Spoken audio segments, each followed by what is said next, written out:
Sunday special இல்லைன்னா எப்படி?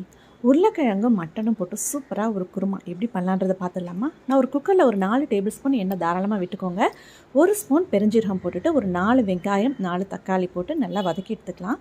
இது கூடவே உப்பு 2 டேபிள் ஸ்பூன் இஞ்சி பூண்டு பேஸ்ட்டு போட்டிருக்கேன்.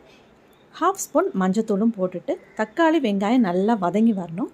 வதங்கினதுக்கப்புறம் நான் 3 டேபிள் ஸ்பூன் மிளகாத்தூள் 5 டேபிள் ஸ்பூன் மல்லித்தூள் ஆட் பண்ணியிருக்கேன். பச்சை வாசனை போகிற வரைக்கும் நல்லா வதக்கிக்கோங்க. இது கூடவே 1 ஸ்பூன் கரம் மசாலும் ஆட் பண்ணிவிட்டு எல்லாமே நல்லா வதங்கி வந்ததுக்கப்புறம் நான் ஒரு 1 kg மட்டன் நல்லா வாஷ் பண்ணிவிட்டு அதோடையே சேர்த்துட்டு நல்லா வதக்கிட்டு ஒரு 2 உருளைக்கிழங்கு கட் பண்ணி போட்டிருக்கேன். தேவையான அளவுக்கு தண்ணி ஊற்றிட்டு நல்லா கொதிச்சதுக்கப்புறம் குக்கரை மூடி ஒரு 4-5 விசில் வச்சு எடுத்துக்கலாம். இப்போ தேங்காய் மசாலாவுக்கு தேங்காய், பெருஞ்சீரகம், கசகசா, 4 சின்ன வெங்காயம் நல்லா நைஸாக அரைச்சி எடுத்துக்கிட்டேன். மட்டன் நல்லா வெந்துருச்சு. வெந்ததுக்கப்புறம் நம்ம அரைச்சி வச்ச மசாலாவும் சேர்த்துட்டு கடைசியாக 1/2 ஸ்பூன் ஜீரகத்தூள், 1/2 ஸ்பூன் மிளகுத்தூள், கருவேப்பிலை, கொத்தமல்லி போட்டுட்டு நல்ல மட்டன் உருளைக்கிழங்கு